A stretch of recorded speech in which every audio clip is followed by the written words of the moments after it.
Which scene were you most nervous to shoot when you read the script of Heeramandi, the Diamond Bazaar?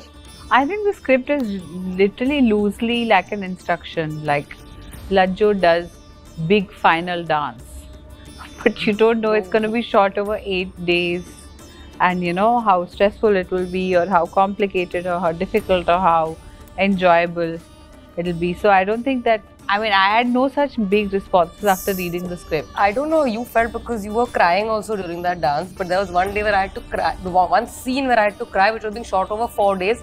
From beginning to end, I had to cry. So 9 o'clock in the morning, I used to start crying, and I used to finish crying at 10 o'clock at night. Yeah. So by the 4th day, my eyes were like potatoes, and I was like, my close-up kaise so much. It was bad. Butterflies every single day, for every single scene, for every single dialogue, for every single moment. But that's how it should be. But it's also because you know that, like, it's palpable, you know, that excitement of something being created.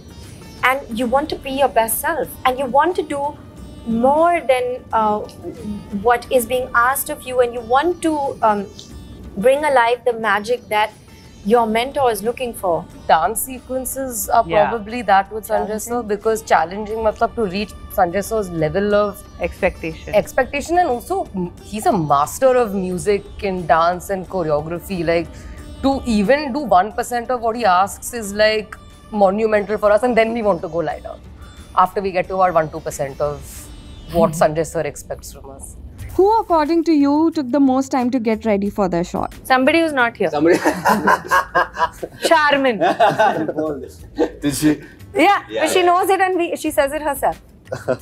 I think Manisha ma'am took more time than Charmin. I don't think she takes like lots of to get ready. Aditi is a good school girl, just please understand that. She will come, teacher will say you have to submit your homework at this time. Aditi will do exactly that, and not one word more in the essay than it's the word count limit. That is Aditi for you. So according to her, everyone is late and she is on time. So yeah. Thanks, Aditi. What's one aspect of Sanjay Leela Bhansali's process that nobody knows? Sanjay Sir has a habit of signaling things. So he's usually thinking about something, but if he wants something done at the same time, like he'll look at his spot boy and do this. And the spot boy doesn't know whether to give chewing gum, phone, mic. So it's quite funny. Yeah. Also, as a human being, his favorite dogs. As a human being. His four-legged babies. Who's the favorite? What's the name? Janu. Janu. Whenever he used to, you know, get into a bit of a fluster, or he wasn't getting what he wanted, and you know, if he was frustrated about something, and to calm him down, the ADs would send these 25 dogs that Mr. Bhansali has adopted, army of dogs, on the sets of Heeramandi, and the minute they went on the set, he used to be calm. I would say when he does like this. Also, I think there's one more thing. I think he changes his kurta 3-4 times in a day. Yeah. And after every change, there's this new thought in his mind. Richa, what was your inspiration for your character? Her poetry in her own voice, and I would use that to pitch my voice, which is very different from her voice. So I tried to use a different on-screen voice for this one, a little bit. And that demeanor, the way of talking, it's a more dated version of how we would speak. Taha, what was your initial reaction when you found out that your character has been changed? I was initially locked for a 3-day role, and then randomly he called me to the office. He increased it to Balraj. It was a 30-day role initially for Balraj, and I was going to have any increase in Sanjay Sir's show. It's quite exciting, right? So I thought, that's it. I only want this, right? And after the look test, I think 2-3 weeks later, they called me back, said he changed his mind, and I was like, damn it. So when he actually sat me down, he said, you know, I see something and I want you for Tajdar. I couldn't believe my ears. I think I was, I was just like, you know, the sound, beep. I think that was happening in my ears at that point of time. So it still took me 3 months from that day when he told me about Tajdar to actually lock the role of Tajdar. Those 3 months were very treacherous, let me tell you that. Which was the most challenging scene to shoot? The first day of both my mujras, the last shot, I was really angry at myself because I either had brain fog or whatever, but I was just like, what is wrong with me? And I hate disappointing him. But then we got it. The next morning, first shot, Done. It was done. Yeah. Fardeen, what is it about Heeramandi and your character that makes it a perfect role for your comeback?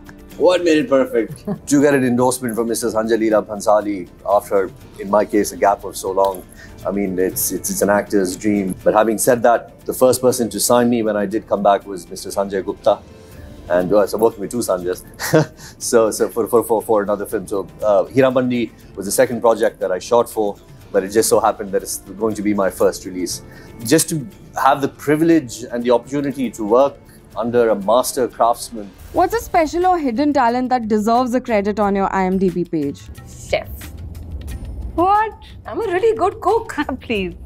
Oh, what do you mean? That salad I was eating in the morning today, I made. You didn't make me taste वो that. तुमने सब्जी काटी?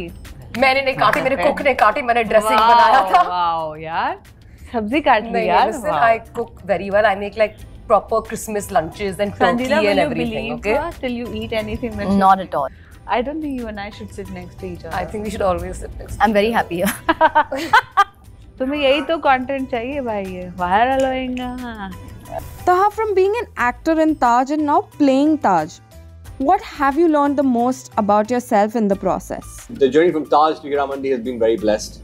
The journey before that has been it's like a roller coaster. I've been going up and down. The diction really helped, 100%. You know, I've been rehearsing a lot in the Urdu language, so I guess that really helped me in this. But Sanjay sir has been very kind to kind of finally give me this pedestal to, you know, take flight, hopefully. And when the audiences see it, the audiences will decide. And well, you know, I recently read an interview by Shekhar Suman where he said that, you know, yes, Mr. Bhansali has, you know, temperamental issues, but that's because he's a perfectionist. And I mean, were you intimidated by the idea of, you know, working with a Mr. Bhansali? He's just a perfectionist, I think, and he just wants everything to look not mediocre, but because whatever he does is nothing less than excellence. And he's somebody who's like respected all around the world for his brilliant creative mind, for his you know, incisive advocacy and honesty to the craft, what he puts in. He'll expect his artists to give at least honesty on screen, you know. So I enjoyed all sorts of routes of Mr. Bhansali. And he's somebody who is very expressive. If he doesn't like it, he doesn't like it. And if he likes it, he's very effusive with his praise. And he'll validate you with all, you know, in front of people. So I have thoroughly enjoyed the experience. And I think I'm a confident person. I'm more confident after working with Sir. And surely a better performer. I think perfectionist is a very basic word to use to describe Sanjay Leela Bhansali. It's what an outsider who has never worked with him and never been on his set and never seen the kind of director that he is would use that kind of word. Because I think what he is far more than that. He adapts to change very well. He keeps challenging himself to do different things. It's not all about being perfect. Because he looks for rawness, he looks for magic, he looks for spontaneity. And if he was a perfectionist, he would have not, if he was only a perfectionist, that he would not treat spontaneity and instinctiveness the way he does. He really appreciates those things. So he's not purely a perfectionist. He's a very hard-working man whose perseverance is unmatched. Therefore, when you have to give your 100% to match up to that level. And he expects that from the people around him. Because he is delivering his 100%. He is juicing his mind out of all the creative juices that he has. And when the person in front of him isn't giving that 100%, I think he will push you to give that 100%. So perfectionist, I think, is what everyone tries to box Sanjay Leela Bhansali into, but he's far more than that. So basically, he can find perfection in imperfection.